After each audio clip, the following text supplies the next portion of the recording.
Meron ka na diyang malunggay. Binigyan kita ng malunggay kasi alam ko mahilig ka magluto.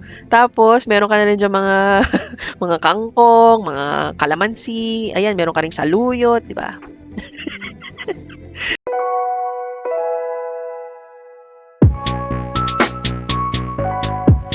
What is up, guys? Welcome back to Daydreams Play. It has been a long time since huli akong nag-post. So it was like 9 days ago. The second block really took me a lot of time to think about. But of course, before we start, syempre, I would like to thank Dong Esoy for subscribing, and thank you for all the other subscribers that I wasn't able to mention. When I started posting again sa vlog na ito, I started at, I think, 150 subscribers, and now we have 160. Yay! It really means a lot na may mga nagsusubscribe and meron mga nanonood. Please comment down below if from where you guys are from. Let's get started on this video that we just finished part 2. So this is the final part of our row house Filipino style. If you guys remember the first part, it was really just all about yung gusto kong design for this particular house that I lived in back in, I think it was 2009. Yeah, around that time. Or no, 2007? I really forgot. It's been a really long time. So all of our designs are based on a row house that is a two-story with one garage, two bedrooms, one toilet and bath. It has a laundry, dining, kitchen, and living area. So, sa part 1 natin, just a quick recap. It's all about yung design ko, personal design ko, related to the lifestyle namin ng partner ko. And then for the second block, I would really like to thank those subscribers na nag-request. This is, by the way, just for fun. I am not a professional designer or whatsoever. Meron lang ako konting knowledge about it, but I'm not a professional. So, big thank you to our subscribers na nag-request ng design. Let me check. So, thank you to Aliyah0708. So, nag-request siya. Keytaps on the go. And Charmary Al Santos 2227. Sila yung mga nag-request for this specific design ng bahay. So, let's get onto it. So, for our design number 1 and number 2, this is for Aliyah0708. She requested for a boys' room, one room for a girl, master bedroom, aquarium shoe space, a pool, and off-white and an accent wall. So, actually, sobrang nahirapan ako sa design na to. Especially with, yung mga combination ng rooms, divisions, ganyan. So, let's head on to muna yung isang design. So, yung unang dinesign ko sa kanila is a 3-story apartment. So, talagang pinagkasya ko lahat ng request. I think the thing that made it really difficult was the pool. So, let's start with this 3-story apartment that I did for Aliyah 0708. So, as you can see, mag-start tayo sa garage. So, ayan yung kotse. And then, we just have here a small storage for mga car things, cleaning things. And then, moving forward, so ang unang babati sa inyo sa ground floor is the dining and kitchen. I thought about putting it here since, all the messy stuff really happens in the kitchen. Since, merong pool, so it's easier to, when you get hungry, madali lang i-serve doon. So, this is your kitchen and dining area. Pinaghiwalay ko yung cooking and cleaning ng dishes, and then you have a lot of storage. So, iwas tayo sa clutter. At the back of the main door, meron palang storage area for shoes. And then, this door over here is your toilet and bath for the ground floor. Para sa mga visitors na, nag-swimming, they need to take a bath. There it is. And then here outside, paglabas, nandiyan na yung pool. It's just a small pool with a jacuzzi. So, para hindi lang yung mga kids ang nag-enjoy din yung ating mga adults. And then over here, we have a patio, a small patio. If you would consider this a patio, tambayan na lang sabihin natin. We have here an aquarium since the husband really loves, his aquariums. So, naglagay tayo ng aquarium dyan. And more storage for cleaning stuff, aquarium stuff. Moving on to the second floor. So pag-akit ng second floor, merong ulit babati na aquarium na merong tambayan. And then over here we have a working area. So the husband and wife. Yung wife is work from home, so she can work here. And then the husband is hybrid, so they can take turns actually on this area. Since iba yung oras ng trabaho nila. And then we have here a balcony. And then here is the living area. And then high ceiling na siya. Kasi sa third floor, na parang loft-ish na yung style niya, is yung mga kwarto ng mga kids. But before we head on to that, dito muna tayo. So here we have a sharing ng toilet and bath. And then, if we head on to the master's bedroom, they have here their storage for clothes, their cabinets, merong vanity. They also have a terrace, which hindi ko na natapos. I'm so sorry, but there's really something wrong with Sims 4 na meron siyang glitch. So I saved this already, but I don't know why natatanggal siya. There you go.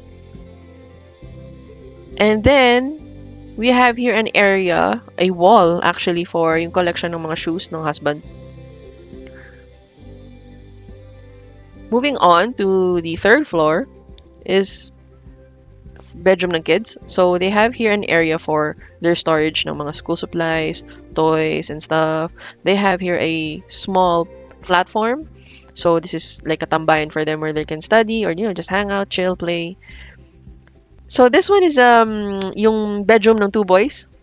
So they have identical bunk beds, but yung ilalim ng bunk bed is they have their study area there.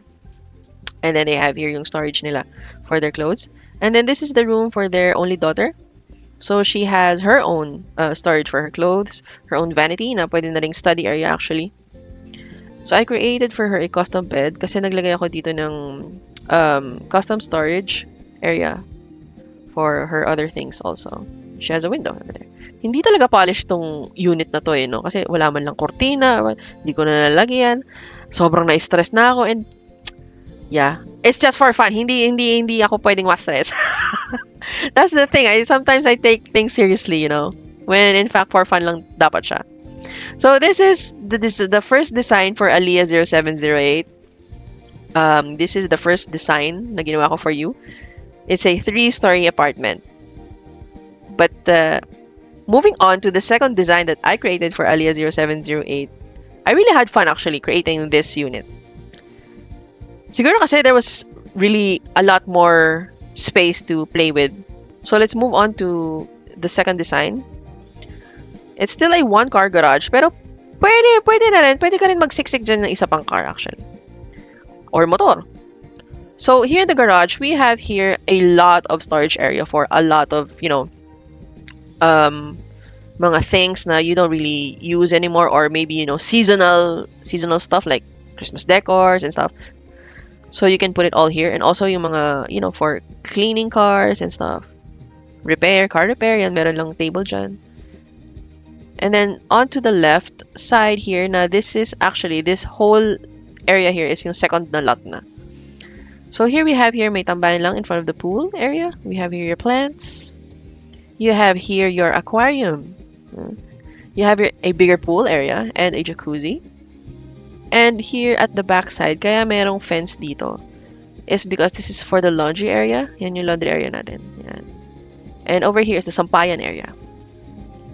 So para hindi siya, you know, eyesore kapag may bisita, di ba? So let's enter here sa ating main door. So when you enter the main door, you have here your living area with a custom L-shaped sofa that can fit everyone. And then you have here your big screen TV. And then you have here another aquarium. And then over here, merong sliding door that goes out to the pool area. In your dining area, you have a view of the entire pool and jacuzzi area. You have here your buffet table. And then you have your kitchen. And then you have here a toilet and bath. Of course, for, you know, sa mga bisita, ganyan. And also for the kids, this will be their bathroom. On to the second floor, which I really, really enjoyed creating the rooms here for the kids. So we have here 2 rooms. So for the boys, yan. This is actually inspired by Spider-Man. So this one actually, kahit na shared yung room nila, they still have privacy. So ang naging division or divider nung 2 bunk beds is their closet. So over here.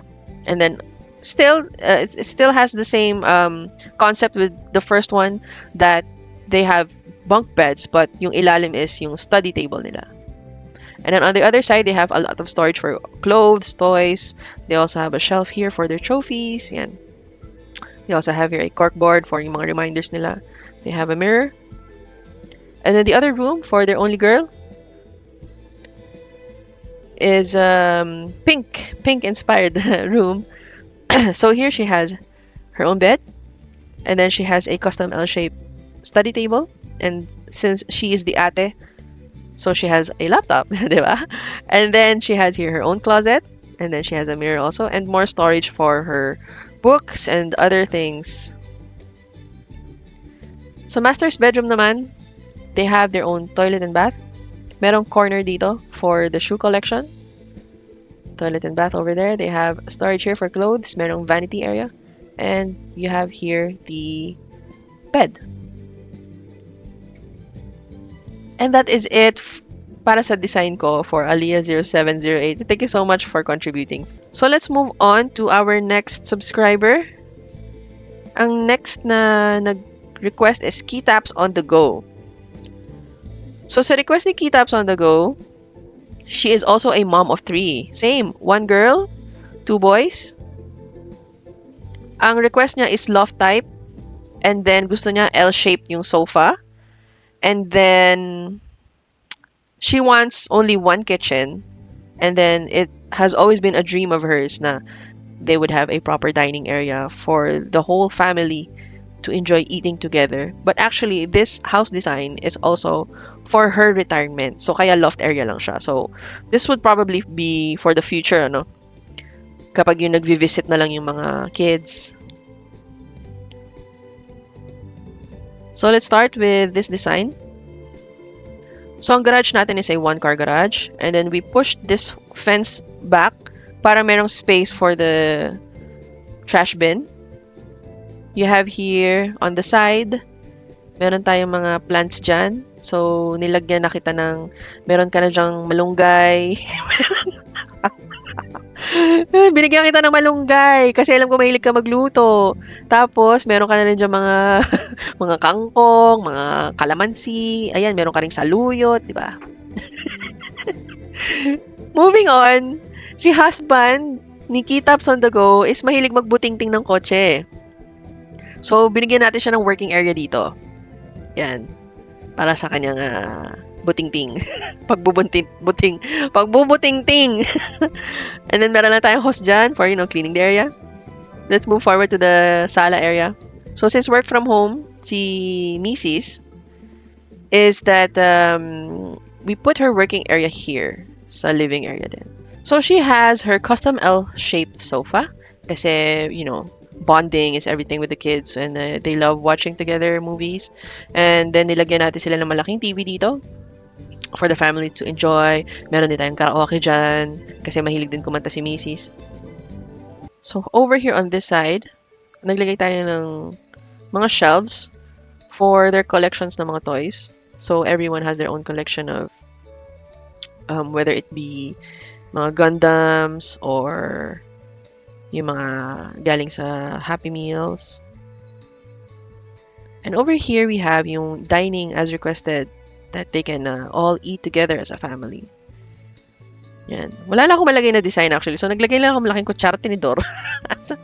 And then over here, we have a whiteboard as a reminder pag merong naalala lang bigla. Ganyan. Pwedeng isulat pag mamamalengke or something. And then over here is yung toilet and bath. And then here's your kitchen. Yan, may bintana kasi talaga dyan for ventilation. Okay. And then here you have your laundry area. Yan. Sa loft, here we have here an overview of the living area. So here, meron ding malaking artwork na nakalagay.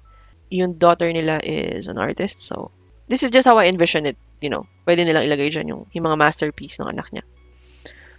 So pag-akyat sa loft, we have here a picture of the husband and wife. We have here a mirror. And then we have here a closet with a vanity. So ganitong klaseng vanity ang nilagay ko kasi merong paniniwala mga Pilipino na ayaw matulog sa harap ng salamin. So, this is the kind of vanity na nilagay ko para you can just fold it when you're not using it. And it can also act as a table. So, over here, ang request niya is, ang gusto niya, meron lang divider for the two beds. Kasi para free-flowing yung air. So, naglagay tayo ng windows here. So, here, sa pag-divide ng bed, so this is for the parents, for the husband and wife. Naglagay talaga ako ng space sa gilid para madaling tumayo. Because, when we reach a certain age, lalo na kung itong bahay na to is for the retirement, mahirap nang tumayo. Kumbaga, pag ganito yung style. Now, for this bed, ganitong style ang ginawa natin since, yung mga kids naman nilang hihiga dyan, kayang-kaya pa nilang bumangon from this angle. And then over here, naglagay tayo ng ottoman that also serves as a laundry basket or a laundry container, dirty laundry container. Yan. So, dyan na lang natin siya nilagay. That can also act as another sitting area or patungan. And hindi na natin nilagay dito sa front ng bed ng kids kasi pahirapan na nga sila at bumangon eh. So, tinanggalan natin doon. So, yeah, this is the design for Keytaps on the Go. Thank you so much for contributing. I hope you like it. So, for our next design naman, this design is for Charmary Al Santos 2227. Our requirement lang niya is for their 12 cats. And she likes the color blue. So, to our subscriber, Charmary, she is also part of the LGBTQA plus community. So, this house is designed for you and your cats and your partner. So, this house is designed for 2 people. So, I went on ahead and naglagay ako ng blue na car, pero alam ko nagmamotor sila. So, this area would be, pang motor lang talaga. So, the entire design of the house has really considered their cats. So, here's a garage. So, half of the garage is dedicated to the cats and half is dedicated to their motorbike. So, for this side, naglagay tayo ng platform na, that matting yung pang toddler na para siyang goma. So, ganun yung nilagay natin. So, at the same time, when they feel like scratching something, they can scratch on these or, pwede na lang ilubog yung mga kuko nila dyan. And then, naglagay lang tayo ng konting grass, for them to roll around if they want to feel the earth or something like that. And then, naglagay lang tayo ng maliit na pond dito, drinking pond. And then, they have here their litter area. So, nilapit na natin siya sa fence para, kapag magwawalis, madali lang siyang linisin. Na you don't have to, make walis from this part, going to that part. So, kumbaga, mas malapit na siya sa outside area. And then over here, we have more storage for their motorbike needs, repair needs, or kahit ano lang, pwede nyo i-store dyan yung mga food ng cats or toys, ganyan. So, let's just pretend that this is mga tools. And then, we elevated the cabinets para kapag maglilinis, hindi siya maluma agad. Hindi mabasa. And then, over here, you can see that there's something here. So, this is a cat door that I created that can, make them easily go in and out of the house. So, they have that freedom to do so. So, pag pumasok tayo, this is the cat door that leads to their play area. Meron silang bed dyan. Actually, I was really looking for a custom content, yung parang maze dito for the cats na they can just, tawag dito, jump on and off. Kasi I've seen stuff like that sa mga cat cafes. Yung may mga ganyan-ganyan churba. Yan. Let's just put that. And then they have here their sala. So, while they're probably watching TV, they have their cats here. Yan, may mga stuff dyan. Kunyari, ginupitan nila ng kuko. May mga treats. And then they have here their entertainment. More storage. I really do believe in a lot of storages. Kasi, you'll never know kung kailan dadami yung gamit mo. So, you will really need a lot of storage. And then over here is their dining. They have here collection of their pictures of yung mga travels nila. They have here their kitchen, their toilet and bath, and your laundry area. So, lahat ng mga cleaning needs or, mga supplies, nandito lahat. On to the second floor, we have here their master's bedroom. So, they have here a vanity and a storage for their clothes, may TV. And then over here sa ilalim ng TV, naglagay ako ng mga cat beds. Kasi meron silang mga favorites sa mga pets nila and that they take with them to bed. So, yan. At least they have their own area here there to sleep. And then over here is what I like about it is that, we have recently been seeing news on the TV na nasunog yung bahay, tapos naiwan yung pet, hindi na ma-save sa dami. So over here, nag-create ako ng flat surface outside their window so they can easily hop onto it. If just in case of fire, so they can just hop onto this flat surface and they can just, walk down there going out so the fireman can save them easily.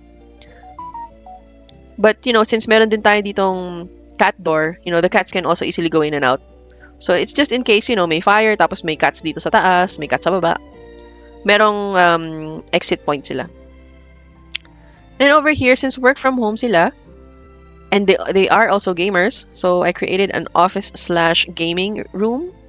And they also like to collect diecasts, or I think, yeah.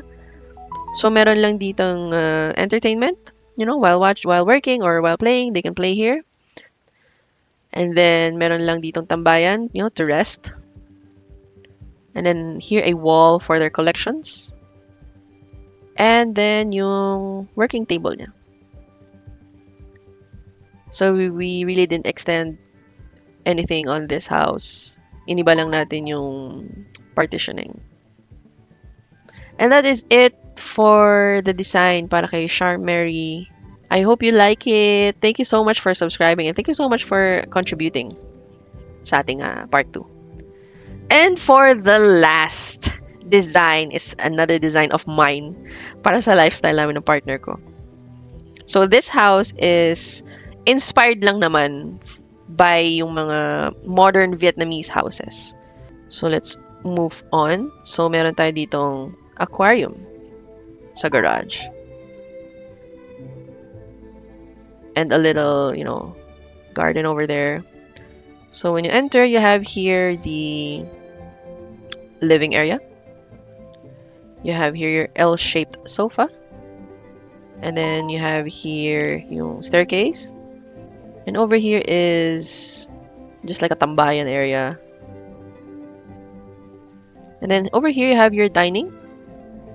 Na split into two yung kitchen. So on the right is for cleaning dishes and on the left is for cooking. Here, you have here your toilet and bath. And over here is the laundry area na merong ding exit in case of emergency. So, moving forward to the second floor. So, pag akyat, this would be my working area. And then I have here yung storage ko and stereo. And then we have here a terrace overlooking the outside world. You have here a plant box. And then over here we have a pantry. So, ano lang siya, for drinks lang siya and coffee. Siguro snacks konti lang, pero siguro mga chips lang, gano'n. Nothing na kailangan i-microwave. And then we have a tambayan area here. Siguro habang naghihintay na uminit yung kape or chika-chika muna. And then this is the master's bedroom. We have here a closet, storage for clothes, and then here, nilagay ko na rin dito yung vanity niya and working area. So, if she feels like doing content for her makeups, iikot lang niya yung chair niya. And then we have here a toilet and bath also. And that is it. Finally, na-complete na natin yung ating row house Filipino style. O, diba? Kulang na lang lagyan natin ng hoa. Charis. So anyways, thank you again guys for watching this video. Please don't hesitate to leave a comment down below or you can email me for any ideas or any suggestions or any requests that you would want. Pero please, for fun lang ito ha. Huwag natin seryosohin kasi pag sineseryoso natin, well, kahit hindi nyo seryosohin, sineseryoso ko. Kaya, yeah, it's also a reminder for me actually na it's just for fun. So, ayun lang. Thank you so much, guys, for watching Daydreams Play.